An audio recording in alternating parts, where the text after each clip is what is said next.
I'm Stephen Boyle, and this is the AP Net Solutions video tutorial of how to create emails within the Cpanel and set up a default address.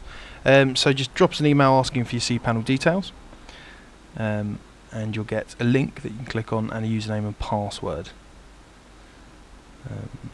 So either click on the link or type it in, and please remember that the password is case sensitive as well. So if you are copying it from the email, just make sure you don't copy any spaces at the end, and if you're typing in, make sure you put the capital letters. And do remember that some O's and zeros, I's, L's can look similar as well. And make sure you don't give out your Cpanel details to anyone you don't trust. Just going to type mine in there. If you want to know more about the layout of the Cpanel, you can look at the first tutorial. This window will come up talking about viewing their tutorial, so you can do that as well. Just going to close that for the time being.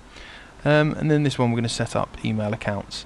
Remember that for this tutorial my disk space usage is 500 megabytes. That's the total amount of space I can use with my website and my emails. Now I'm going to set up an email account. So first off, I go to email accounts, under mail, the email account. So just click on that and it opens up the email account area. As you can see, got no accounts found. So to create an email, here is my domain name. So I just put the first part of the email. So I'm going to make an info account like so. If you have domains parked on top of each other, so you have multiple domains going to your website, you'll have a drop down box to select which domain you want the email to be. The password, you can use the password generator. They do create some pretty awful passwords. I've just gone to advanced options there, so as you click advanced options, I've put alpha characters both and then numbers. You can generate passwords that way as well. Pretty difficult to remember, and some of them do come up with I's and L's and 1s, so it's kind of difficult to remember those. I'm just going to type in my own password. Your password's got to be over 50, as you can see here, the strength at the bottom. So at the moment it's very weak because we don't have one. But if I, for example, just type in hello, you can still see that that is a very weak password. It's just saying 1 out of 100. Now if I put hello 12, it's gone to 37 out of 100. Again, it's still not strong enough. So I would always advise to use capital letters as well. So I'm going to do capital H for hello, and capital O, and then go hello again, capital O, and then I'm going to put 1, 2, 3. And again, that's at 66. So that's a better password. So just make sure that you, make quite a strong password. I'm just going to use my normal one. You see, that's 90. And then retype the password in to make sure they're correct, and you'll get ticks every time that's right. So we've got password, the email address, the password again. Strength they're happy with, so 50, and something called mailbox quota. And this is how much space you get on a certain mailbox. You can set it to unlimited, but remember that your unlimited is limited by your overall space. So that's the 500 megabytes.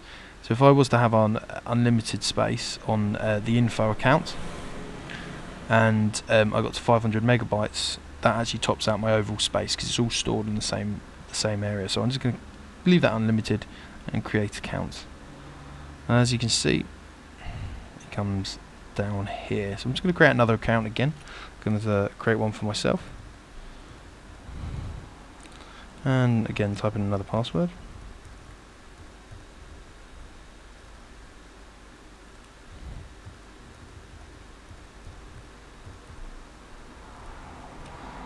And that's a very strong password. Now this time I decide to actually select an amount, so I'm going to say 300, and that gives me 300 megabytes for the for this email account. So I'm going to click account, and again that's created another account, and as you can see you've got your account at your domain. Remember, if you have 2 domains for one website, you'll have a drop down box that you can select which domain you want the email to be.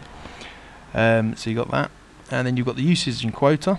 So that's at the moment using nothing out of infinite, but it's limited by your total hosting space, and 300. So if this was maxed out, for example, so I've used 300 megabytes of the Steve Boyle at approperty.co.uk. This info account here would only be allowed 200 megabytes because I've only got 500 megabytes worth of space. And as you can see on the right here, change password for each account. So you just click on that, same process again, password again to the ones that you want to change, your strength, or again you can use the password generator. So it's going to minimize that, so just press cancel. Change quota, again you can change the amount of space that box email box has. Then cancel that, and then you've got delete as well. Don't worry too much about more. So that's how you create email accounts. So just remember that's 300 megabytes, and that's infinite. And if we go back home, so that's, you've created your accounts there, so they're ready to use. We're going to cover on in another tutorial of how to sign into your emails. So it's as simple as that. So just your email, password that you would like, password again, make sure it's over 50, ideally the higher the better, and then how much space you want to give that email account, but it is limited to your overall hosting space. So if I go to home, so click on the button up here, it takes me back here. So if we have a look here, this is my disk space usage. That's my total disk space I'm allowed to use. That stores my email and my website files. So you can see my website files currently are taking 4.55 megabytes. So if I had an infinite email account, if I set, as you notice, I set info to an infinite amount of megabytes, this would actually increase, and then when it gets to the top here, that means my disk space's usage is full, and I'd have to clear out my email accounts. You're able to see who's using the most space because it will tell you here and here, so it gives you a visual representation as well. So if we go back, so that's how to create email accounts. You can watch it again if you get stuck. Now to create a default address, so for example, if you have a default address, I think it's a good thing to have, because if someone, for example, spells my name wrong and they put Boyle, B-O-I-L, what you can do is you can create a default address. For example, we'll use the info address as a default, so it can pick up all unrouted emails. So if someone spelled Boyle wrong, it would go to info. You could put anything, so you could have the little green man at ap-property.co.uk. So if there isn't a mailbox for that email, info, if it's set as the default address, will pick it up. So there's no emails that are missed. To do that, you've got to go back to home, like so, and you click on default addresses just here. Default address is just on the right hand side, so you click on that, and then you get to select your default address. Just as you can see, you will have drop down depending how many domain names you have, and then you want to select forward to email address, so just make sure that one's ticked, and then just put in the account that you want it to go to.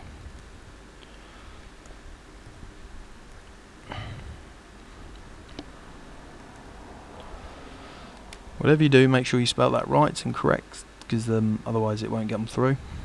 So now, as you can see here, if we look at that, the default email address will catch any mail that is sent to an invalid email address for your domain. So if someone put the little green man at ap-property.co.uk, info would still pick it up. And again, if they put special offers at ap-property.co.uk, the info account will pick it up, or even they spell my name wrong. But if they put Steve Boyle spelled correctly at ap-property.co.uk, it will go to the Steve Boyle account and not the info one, because there is an email for that email address. So all you do is type in the email you'd like to be the default, make sure it's forwarded to email addresses, make sure that's correct, that tick will come up, say that it's valid, and then just click on change.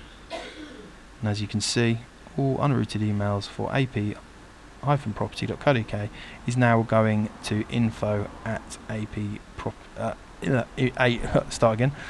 is now going to info@ap-property.co.uk, and you just click go back and it will take you back to that, and you click on home. And it's as simple as that. So what I've done is I've set up email accounts and I've set up a default address, and you can change your email accounts whenever you'd like. And if you forget a password, again just click on change password and you can type in a new one like so. And let's just change that one just to show you what it will do.